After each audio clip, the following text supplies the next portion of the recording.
നമ്മൾ കാണുന്ന അധിക മനുഷ്യന്മാരും ഒന്നുകിൽ ഇന്നലകളിൽ ജീവിക്കുന്ന ആളുകളാണ്. ഇന്നലത്തെ കുറ്റബോധമോ സങ്കടങ്ങളോ വിരഹമോ വേദനയോ. വേറെ കുറേ ആളുകളോ നാളെയാണ്. ഇന്ന് ജീവിക്കുന്ന ആളുകളാരാ?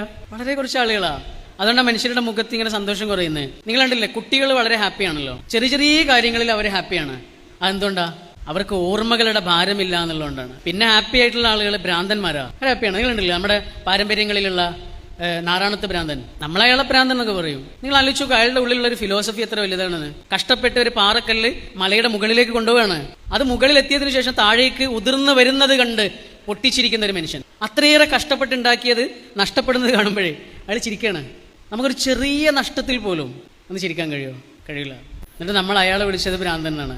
നഷ്ടങ്ങളിലും ഒരാൾക്ക് ഇങ്ങനെ പതറാതെ നിൽക്കാൻ കഴിയുക എന്നതാണ് നാരായണത്ത് ഭ്രാന്തൻ പഠിപ്പിച്ചു തന്ന പാഠം. ചിരിക്കൊന്നും വേണ്ട, പക്ഷെ പതറാതിരിക്കുന്നതിൻ്റെ പേരാണത്.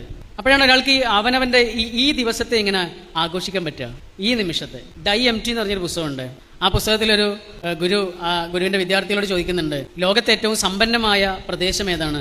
Richest land.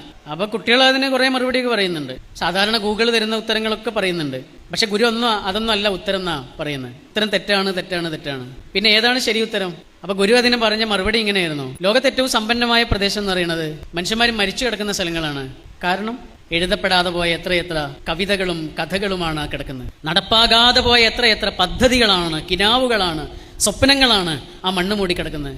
പറയാതെ പോയ എത്രയെത്ര സ്നേഹബന്ധങ്ങളും പ്രണയബന്ധങ്ങളുമാണ് കിടക്കുന്നത്. ചേർത്ത് പിടിക്കാതെ പോയ എത്രയെത്ര ആലിംഗനങ്ങളാണ് കിടക്കുന്നത്.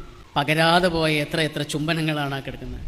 അവിടെ ശ്മശാനങ്ങളാണ് ഏറ്റവും റിച്ചസ്റ്റ് ആയ സ്ഥലങ്ങൾ എന്ന് പറഞ്ഞു. അത് പറഞ്ഞതിന് ശേഷം ഗുരു അവർക്ക് പറഞ്ഞു കൊടുത്തു, ഡെക്കറേറ്റ് യുവർ ടുഡേ.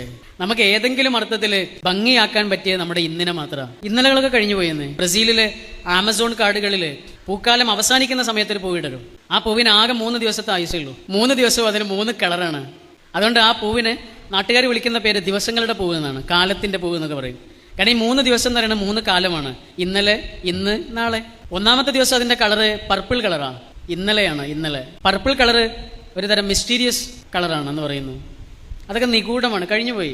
ഇനി അതിൽ നിന്ന് എന്തെങ്കിലും പഠിക്കാനുണ്ടെങ്കിൽ പഠിച്ചിട്ട് അത് ഉപേക്ഷിക്കണം. കൊണ്ടു നടന്നാലും നമുക്കൊരു ചുവട് മുന്നോട്ട് പോകാൻ കഴിയില്ല.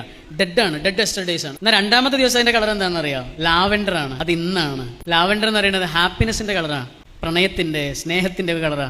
അതാണ് ഇന്ന്. നാളെ ആകുമ്പോഴേക്ക് അത് പെയിലായി. 3-ാമത്തെ ദിവസം ആകുമ്പോഴേക്ക് അത് പെയിലായി. അതുകൊണ്ടാണ് ആ പൂവിന് ആ പേര് കിട്ടിയത്. ഇതാണ് നമ്മുടെ കയ്യിലുള്ളത് എന്താണോ അതുകൊണ്ട്. നമുക്ക് പഠിച്ചോൻ എന്താണോ തന്നത് അതുകൊണ്ട്. പഠിച്ചോൻ ആരെയാണോ തന്നത് അവരോടൊപ്പം. പഠിച്ചോൻ എവിടെയാണോ നമ്മൾ എത്തിച്ചത് അവിടെ വെച്ച് ജീവിതത്തെ നമ്മൾ